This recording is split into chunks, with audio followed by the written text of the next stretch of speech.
जय माता की बच्चों। देखिए 16 जनवरी आज है और आज के शिफ्ट में मैथ के कौन कौन से प्रश्न आए हैं। देखिए प्रश्न यहाँ दिया गया है कि एक क्रय मूल्य दिया था, उससे 45% जो है उसका मूल्य अंकित कर दिया गया था और उस पर भी 20% का बट्टा भी दे दिया गया था। तो आपसे प्रॉफिट का परसेंटेज पूछ दिया गया था। ऐसे प्रश्नों को कैसे आप लोग लगाते हैं तो देखते हैं हम लोग। अगर यहाँ पर सीपी दिया गया है और यहाँ पीपी दिया गया है तो एसपी अगर मालूम चल जाए तो काम बन जाए। तो देखते हैं 100 रुपया किसी वस्तु को मैंने मान लिया खरीदा है तो 45% अधिक अंकित करते हैं, मतलब 145 रुपया अंकित करते हैं। इसी पर तो बट्टा देंगे। अच्छा तो जैसे ही इस पर मैं बट्टा दूंगा कितने का, 20% का, तो 20% माने होता है 1/5। और अगर 145 को हम 5 से भाग करेंगे तो 5 दूना 10, 5 नवा 45। जैसे ही बट्टा दिया 29 रुपए की छूट दी तो यहाँ पे आपका जो एसपी आएगा वो कितना आ जाएगा, 116 रुपया। अर्थात 100 रुपए का खरीदा है, 116 रुपए का बेच रहे हो। 16% का क्या हो रहा है, लाभ हो रहा है। क्लियर हो गया यह प्रश्न। एक प्रश्न यह आया था कि 4/5, 6/15, 12/25 का एलसीएम ज्ञात कीजिए। देखिए मेरे प्यारे बच्चों, एलसीएम कैसे निकालते हैं। जब भी भिन्नों का लासा निकालने के लिए कहा जाता है तो हम लोग लासा भी निकालते हैं, मासा भी निकालते हैं, लेकिन पहले क्या निकालते हैं, तो पहले निकालते हैं जो दिया होता है। एलसीएम दिया है, एलसीएम निकालना है तो एलसीएम निकालेंगे। बताइए 4, 6, 12 देख के ही लग जाएगा कि आपको इसका एलसीएम होगा ऊपर वाले का 12, लेकिन मासा भी निकालना है तो नीचे वाले का मासा कितना हो जाएगा, 5। तो यह 5 हो गया। ठीक है, तो इस क्वेश्चन का आंसर क्या हो गया, 12/5 हो गया। क्लियर हो गया मेरे प्यारे बच्चों।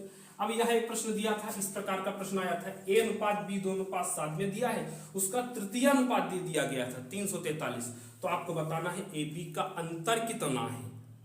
आप समझ सकते हो कि तृतीय अनुपात मैंने आपको करा रखा है। कैसे कराते हैं, जो लास्ट वाला है इसको 2 बार लिख दो और पहले वाले को बटे में कर दो, तृतीय अनुपात निकल आएगा। लेकिन इस बार तृतीय अनुपात दिया गया है कितना, 343, 343। तो देखो 343 का मतलब है यहाँ 3 ठो 7 है गुणे में और 2 ठो 7 यहाँ है, तो ये कैंसिल होगा, यहाँ बचेगा खाली 7। तो आप गुणा कराओ कितना आएगा, तो 1 बराबर 14। तो जब 1 बराबर 14 आ गया तो यहाँ a का मान कितना आएगा, 14 दूना 28। कितना, 14 दूना 28 आ गया। और ये 14 सत्ते 98, 14 सत्ते 98 हो गया। क्लियर है मेरे प्यारे बच्चों, समझ में आ गया। तो अब लेते हैं, इसमें क्या पूछा गया था, हम लोगों से अंतर पूछा गया था। तो अंतर आप कर दीजिए आसानी से। जैसे आप अंतर करेंगे 0, 70, इसका क्या आ गया अंतर, AB का अंतर दिया था 70, आसानी से आ गया। क्लियर हो गया। अब देखिए यह प्रश्न आया था, किसी आयत की लंबाई में 15% की कमी कर दी गई है, चौड़ाई को 10% बढ़ा दिया गया है। बताइए उसके क्षेत्रफल पर क्या प्रभाव पड़ेगा।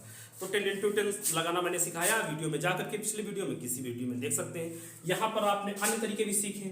ठीक है, तो जैसे टाइम नहीं मिल रहा है, इसको सेकंडों में उड़ाना है तो कैसे उड़ाएंगे, या फिर 10x10 लगाना तो कैसे लगाएंगे। देखो 10x10 का मतलब है कि अगर 15% कमी कह रहा है तो तुरंत यहाँ पर कितना आ जाएगा, 8.5। कैसे आया, पिछले वाले वीडियो में जाकर आप देख सकते हैं कि 15% का मतलब 1.5 रुपया कम हो गया। 10 में 1.5 रुपया कम हो गया, कितना आ गया, कितना आ गया, 8.5 आ गया। अच्छा लेकिन 10% यहाँ बढ़ रहा है, 10% मतलब 1 रुपया बढ़ रहा है, तो 10 में 1 रुपया बढ़ गया, कितना आ गया, 11। इसी कहते हैं 10 × 10 = 100। तो 11 × 5 = 55 और 11 88, 88 में 5 जोड़ दोगे आएगा 93। तो बताइए पहले 100 था क्षेत्रफल, अब 93.5 हो गया। कितना कम हो गया, तो कम हो गया सर जी 6.5। यही आपका आंसर आ गया। अब इसको ओरल भी बना सकते थे। कैसे, इन दोनों को एक बार घटा दीजिए, 15 से 10 गया, कितना है, प्लस माइनस है ना, तो 15 में से 10 चला गया, 5 बचा। अच्छा 5 अपने दिमाग में कहीं लिख लीजिए, उसके बाद क्या जोड़ देना है, तो इन्हीं का गुणा करा लीजिए। कितना आ गया आपका, कितना आ गया, 15 दहम का 150, 150 का मतलब 1.5 बटे में 100 लगा देना है, तो 6.5। शायद ये आपको ना समझ में आया हो, फिर से मैं कर रहा हूँ, इन दोनों को घटा दीजिए, 5 आया। यहाँ पर वो कॉन्सेप्ट में लगा रहा हूँ, x + y + xy/100 जो होता है उसी का बना है क्या, -x + y - xy/100। ठीक है, इस प्रकार से भी इस क्वेश्चन को हम लोग बना सकते थे। तो एक तरीका यह था, इस प्रकार से बना सकते थे, एक तरीका यह था, इस प्रकार से बना सकते थे।